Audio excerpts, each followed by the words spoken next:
Number one, put God first. Put God first in everything you do. Everything that you think you see in me, everything that I've accomplished, everything that you think I have, and I have a few things, everything that I have is by the grace of God. Understand that. It's a gift. 40 years ago, March 27th, 1975, it was 40 years ago, just this past March, I was flunking out of college. I had a 1.7 grade point average. I hope none of you can relate. I had a 1.7 grade point average. I was sitting in my mother's beauty shop. They still call it beauty shops now? What they call it now? Yeah, I was sitting in the beauty parlor. I was sitting in my mother's beauty parlor, and I'm looking in the mirror, and I see behind me this woman under the dryer. And every time she looked up, every time I looked up, she was looking at me, just looking me in the eye. And I didn't know who she was, and I said, she said, somebody give me a pen, give me a pencil, I have a prophecy. March 27, 1975, she said, boy, you are gonna travel the world and speak to millions of people. Now mind you, I was flunked out of college.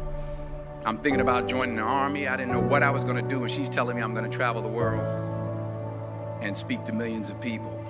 Well, I have traveled the world, and I have spoke to millions of people.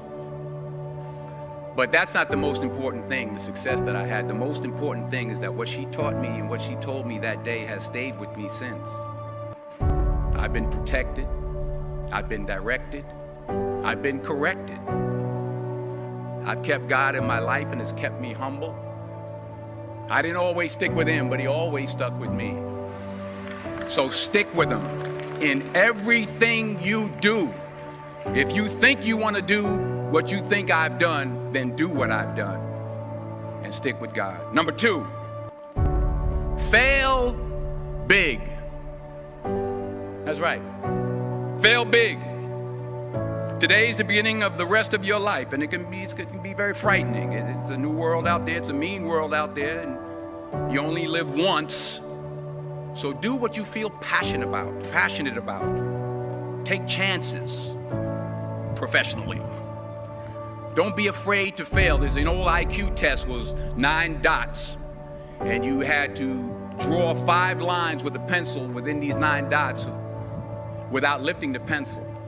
The only way to do it was to go outside the box. So don't be afraid to go outside the box.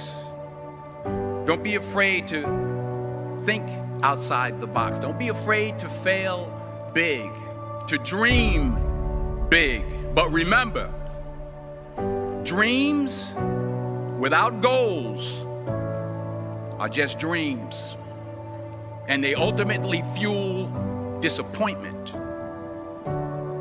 So have dreams, but have goals. Life goals, yearly goals, monthly goals, daily goals. I try to give myself a goal every day. Sometimes it's just to not curse somebody out. Simple goals, but have goals. And understand that to achieve these goals, you must apply discipline and consistency. In order to achieve your goals, you must apply discipline, which you've already done, and consistency every day, not just on Tuesday and miss a few days. You have to work at it every day. You have to plan every day. You've heard the saying, we don't plan to fail, we fail to plan. Hard work works. Working really hard is what successful people do. And in this text, tweet, twerk world that you've grown up in, remember, just because you're doing a lot more doesn't mean you're getting a lot more done. Remember that. Just because you're doing a lot more doesn't mean you're getting a lot more done. Don't confuse movement with progress. My mother told me, she said, yeah, because you can run in place all the time and never get anywhere. So continue to strive, continue to have goals, continue to progress. Number 3, you'll never see a U-Haul behind a hearse. I'll say it again. You'll never see a U-Haul behind a hearse. I don't care how much money you make, you can't take it with you. And it's not how much you have. It's what you do with what you have. We all have different talents. Some of you will be doctors, some lawyers, some scientists, some educators, some nurses, some teachers. Yeah, okay. Some preachers. The most selfish thing you can do in this world is help someone else. Why is it selfish? Because the gratification, the goodness that comes to you, the good feeling that I get from helping others, nothing's better than that.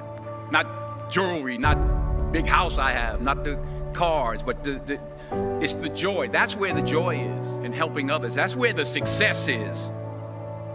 Finally, I pray that you put your slippers way under the bed tonight, so that when you wake up in the morning, you have to get on your knees to reach them. And while you're down there, say thank you for grace. Thank you for mercy. Thank you for understanding. Thank you for wisdom. Thank you for parents. Thank you for love. Thank you for kindness. Thank you for humility. Thank you for peace. Thank you for prosperity. Say thank you in advance for what's already yours. That's how I live my life. That's why I am, one of the reasons why I am today. Say thank you in advance for what is already yours. True desire in the heart for anything good is God's proof to you, sent beforehand to indicate that it's yours already. I'll say it again. True desire in the heart, that itch that you have, whatever it is you want to do, that thing that you want to do to help others and to grow and to make money, that desire, that itch, that's God's proof to you, sent beforehand already to indicate that it's yours. And anything you want good, you can have. So claim it. Work hard to get it. When you get it, reach back. Pull someone else up. Each one, teach one.